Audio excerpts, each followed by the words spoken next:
wuxuu yidhi waxba yaanu xeer ka marin xoolana ay siine xaashe nilibinkaa xaaside xumihii waa yaab.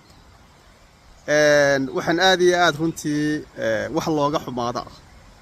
dadka qaar waxay u qaadanayaan inay tahay wax fudude. ninka garsooraha ah ee Soomaaliga ah ee Cumar Cartan ee Mareykan laga soo celiyay ee ka mid ahaa garsoorayaashii loo xushay koobka adduunka. arrintaasi waxa weeyaan ninkani dadaalku soo bixiyay iyo himiladu lahaa iyo halkuu hiigsanayay waxba runta lagama leexdo. waxa weeyaan waa culays loo geystay weey. 2002 ayaa waxaan ku fiiray garsoorka ciyaaraha fudud ee Somaliland. waan xasuustaa waa koobkii ugu horeeyay gobolada ee Somaliland xilliga la qabto. muddo ilaa 2011 oo ilaa waxaan ka gaadhay gudoomiyaha garsoorka ciyaaraha fudud. waxaan xasuustaa duruuftii aan ku shaqaynaynay tababaradii aanu qaadanay sidii ay iigu weyneed shaqada aan qabanayay niyadda ugu hayay. shaqadaan xilligaa bilaabay haddii aan iyada u leexan lahaa oo intaan tababaro raadsado aan dadaalo tacab badan isgeliyo aad isku dhiso adduunka iska gado tacabkayga la arko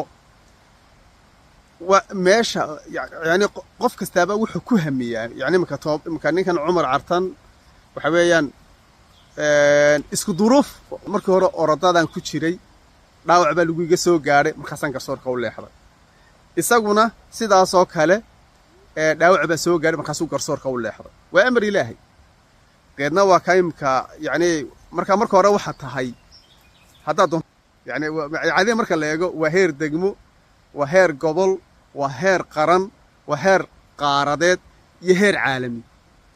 tan imika laga hor joogsaday ee koobka adduunku ka qayb galay waa halkii ugu dambeysay waa heer caalami. yani soo dhaafay xitaa Afrika waa tababaradii ugu fiicnaa weeye. yani waa garsoorayaashii ugu fiicnaa meesha imika yani imika koobka hadduu qaban lahaa waxa u xidhmi lahaa rikoorkii heer caalami. waxa weeyaan waa nin da'yar mustaqbal buu leeyahay. ilaahay idankii marar kale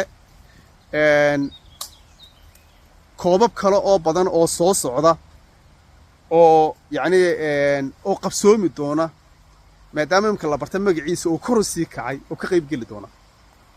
laakiin dadka qaar aan soo marin silsiladan iyo ciyaaraha iyo tacabkan way la fududaynaa yiraahdaan waxba ha noqon waxba kuma gaarayaan magacaaga.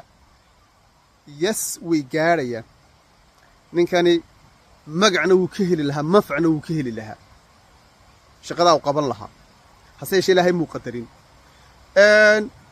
waa laga xumaaday adduunka dhan baa ka xumaaday wixii ka dhacay.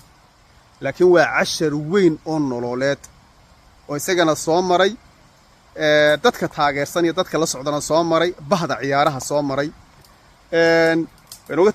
waan uga tacsiyanayaa waxaa ku dhacay. Ilaahay idankina wuu ka soo kabanayaa waayo maadaama uu yahay nin xirfadiisu dhisan tahay nin la aqoonsan yahay nin yani waxaan aanay joojinay. wuxuu baa muhiim inaanay waxaan joojin inuu hore uga socdo inaanu hayaankiisu joogsan. marka waxaan ku leeyahay Ilaahay garabkaaga ha galo ha ka walaacin waxa kugu dhacay waxtar weyn bay ku leedahay. aad iyo aadna waan ku salaamayaa khayr badan baan ku rajaynayaa. Assalaamu calaykum wa rahmatullahi wa barakaatuh.